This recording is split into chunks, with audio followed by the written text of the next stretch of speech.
Предлог законот за заштита од пушење може би изгледа модерно, но за тутунарите е ризичен и тешко спроведлив. Од групацијата за производство на цигари вела дека законот не го решава проблемот, туку е удар врз индустријата и малите и средни бизниси. Предупредуваат дека моделот преземан од Словенија не може да функционира во Македонија. Тутунот кај нас е важна земјоделска култура со силна поддршка од државата, рекорден откуп и добра цена.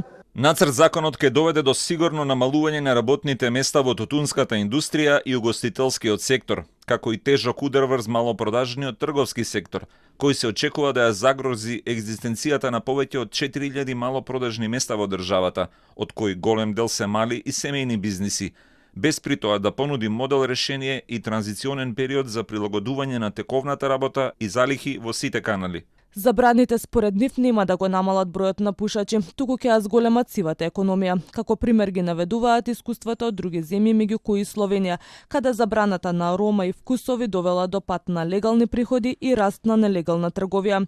Наместо поголема контрола и информираност, сметаат дека законот ќе создаде хаос и директен удар врз граѓаните и економијата. Групацијата истакнува дека е неопходна темелна доработка и усогласување на нацрт законот со македонската економска реалност и со принципите за намалување на штетноста, односно потребно е законот да се донесе по сериозни и сеопфатни консултации со сите засегнати страни, што ќе овозможи заштита на јавното здравје. Тутунското стопанство има значајно учество во македонската економија преку производство, извоз и промет, вели професорот на земјоделскиот факултет Златко Арсов.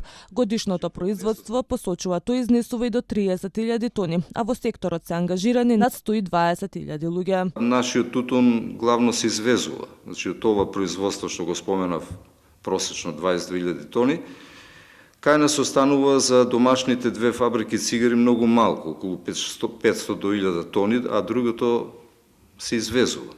На некој начин ние сами да си ја сечеме гранката, односно една профитабилна дејност, да ја уништуваме, јас не гледам причина. Предлог законот е објавен на Инар за јавна дебата и сите засегнати страни да го кажат своето мислење. Во меѓувреме став кројат и угостителите кои најавија средба во владата со ресорните министерства.